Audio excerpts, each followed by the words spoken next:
صرف د شپې یو تسبیح سورت کوثر ووایه او د الله جل جلاله نه چې د څه وغوښتل نو الله جل شانه به هغه تمام څیزونه درکړي، یعنی هر حاجت به دې الله جل شانه پوره کړي. بسم الله الرحمن الرحیم. السلام علیکم ورحمت الله وبرکاته. زما وروڼو او خویندو، نن درته د سورې کوثر یو داسې وظیفه درته ښیم کلم چې تاسو د سورې کوثر د وظیفه د هر قسم حاجت دپاره راونیسئ او د شپې 100 پیرې وکړئ. طریقه به درته ښیم چې څنګه طریقه به کوئ. بیا د الله جل جلاله نه چې څنګه سوال وکړئ هغسې سوال به الله جل جلاله د ستاسو قبول کړي او څه چې هم د الله جل جلاله نه غواړئ نو هغه به درته رب العالمین درکړي. سورې کوثر یو داسې وظیفه ده چې الله جل جلاله په دې کې یو ډېر لوی پاور ایښودلی.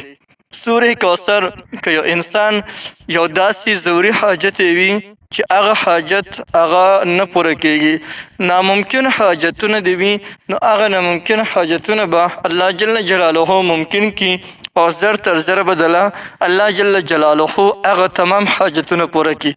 چاهے که د ستا حاجت د هر څه سره متعلق وي، لکه د بعضې کسانو حاجتونه هغه چې کوم دی مختلف وي، که د رشتې وي، که د کاروبار وي، که د قرض وي، که د هر څه حاجت وي او دا د سورې کوثر د وظیفه ولې راونیسئ نو انشاءالله ستا د زړه چې څنګه ارمان وي او څنګه حاجت د ستا وي نو الله جل جلاله به هغه تمام حاجتونه د ستا پوره کړي.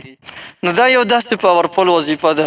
نو راځئ د دې وظیفې کولو طریقه درته ښیم. طریقه د وظیفې کولو انتهایی اسانه ده. د وظیفې کولو طریقه دا ده چې د ماسخوتن د لمانځه نه پس تاسو به 100 کرته یا مجیبو وظیفه وکړئ. کله چې مونځ ووې چې کله مونځ وکړي د ماسخوتن نو 100 کرته به یا مجیبو وظیفه وکړي او بیا به چې کله ته چې دی سملې یعنې ته راشې بسترې له نو بسترې له چې کله راشې کېبنې او د قبلې طرف ته به مخ کړي او په دغه دوران کې به 3 کرته په نبي علیه السلام باندې درود شریف ولولې او 100 کرته به انا اعطیناک الکوثر صورت ووایې او بیا به په دې خیالاتو او سوچونو کې اوده شي، یعنې کوم حاجت چې د ستا وي هغه حاجت ځان سره په ذهن کې حاضر ساته او دا صورت وایه او بیا په دغه کې خیالاتو کې اوده شه او درود شریف وایه چې تاله پکې خوب راشي. انشاءالله دا عمل ته تر همیشه دپاره کوه، یعنې تر هغه وخته پورې وکړه چې تر څو پورې ته په خپل مقصد کې چې دی هغه پکې چې دی کامیاب شوی نه.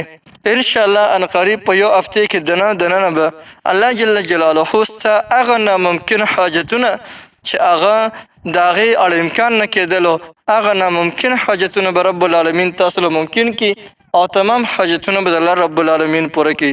نو محترمو یو ډیره زبردست او مفیده وظیفه مې درته وښوله. بالکل دا وظیفه تاسو کولی شئ. د دې وظیفې تاسو ټولو ته مکمل اجازت دی، هر څوک د دې وظیفې نه مکمل پیدا اخیستلی شي.